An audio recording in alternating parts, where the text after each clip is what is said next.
Now, let's tell you more about the newly decorated IGP.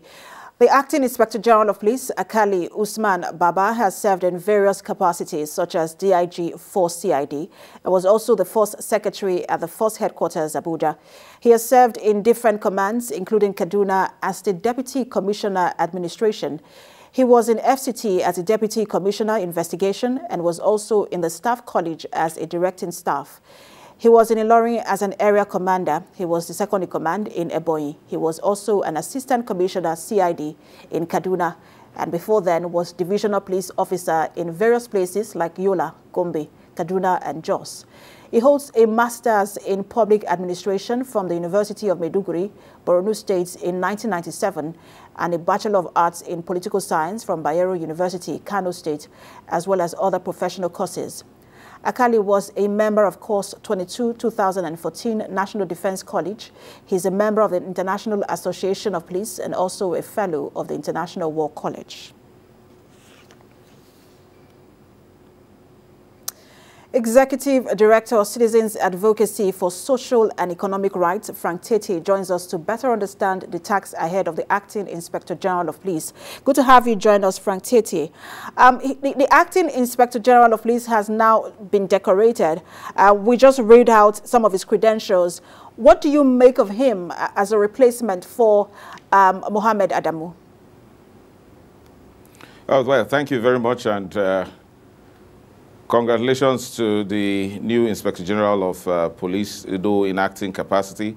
He comes in at a time of very great challenges facing the Nigerian police and the Nigerian polity generally in terms of insecurity. He has a huge task ahead of him.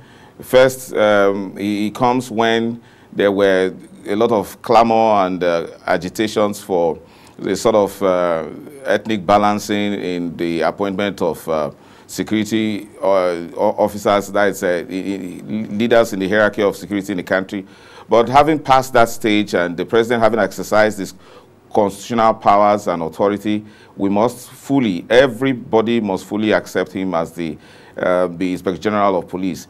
Having said that, he also has the task of ensuring that the police serves as the unifying factor that it is in our country, because law enforcement generally and the police are the barometer for determining the quality of life in any country. So he must, carry out a form of policing that unifies not only the police force but the entire country.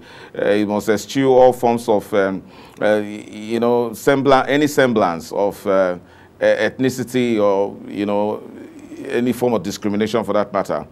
Now, absolutely. Let us I not just want to forget quickly that jump the poor state of affairs. Yes, exactly where, it's interesting you pointed that out, because exactly where I was going. You talked about what he must do, all the things he must do, and I was going to ask you where he should start from, especially when you look at the fact that the police infrastructure has been greatly battered. We saw that during the hijack of the NSAS protest. We're seeing the attack on several police facilities in Imo State. So where should he begin? He must give the police, I think, first and foremost, he must give the police a very proper image that is acceptable to the majority of Nigerians that the police force is meant to serve. In that regard, he has to seek cooperation by pledging that the police will, uphold human rights that it claims that it does, both in the Police Act and in the Police Code. But importantly, the infrastructural problem of the Nigerian police has to do a lot with corruption and a systemic inefficiency. Monies that are budgeted for the police should be appropriately, disbursed to all police formations very timely and very quickly.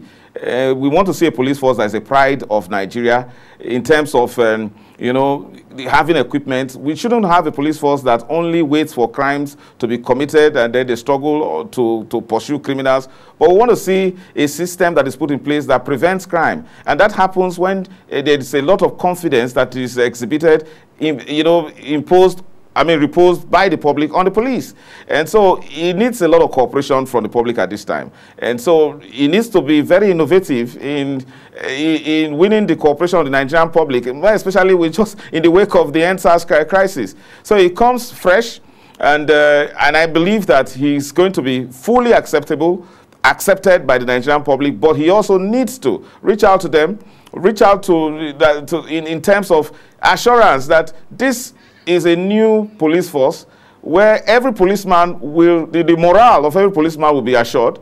Not situations where police cannot go on strike, yet they suffer seriously as a result, suffer a lot of deprivation in human resources issues, allowances, payments, and death benefits. Absolutely. All of those things have dampened the morale of the police. Generally, police welfare. That is what we must start from. But we also see now that in cases where the police should take up the fight against banditry and some other civil crime, you hear people talk about how the military should be brought in when it's supposed to be the responsibility of the police. So what should he do in terms of equipping the police and enabling that they can take up this fight against banditry?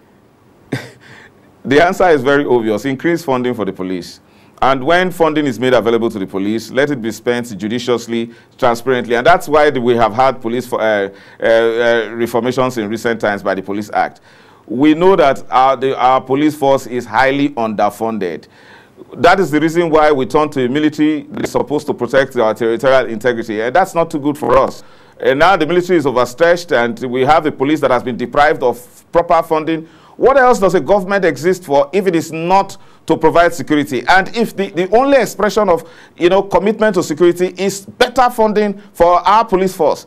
The question, therefore, for this new Inspector General of Police is that let not the officers and men of the police force complain that they are poorly treated, that their welfare is neglected. Let us see divisional police officers having functional cars, functional communication equipment. Let us see that they have enough money to fund their impressed demands, and not to have police appearing to be beggarly and then losing sight of their national assignment. That shouldn't be. We want a new police, and now we have a new Inspector General of Police. Hopefully, we'll get one.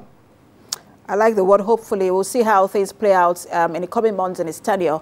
Executive Director of Citizens Advocacy for Social and Economic Rights, Frank Tete, thanks for talking to us.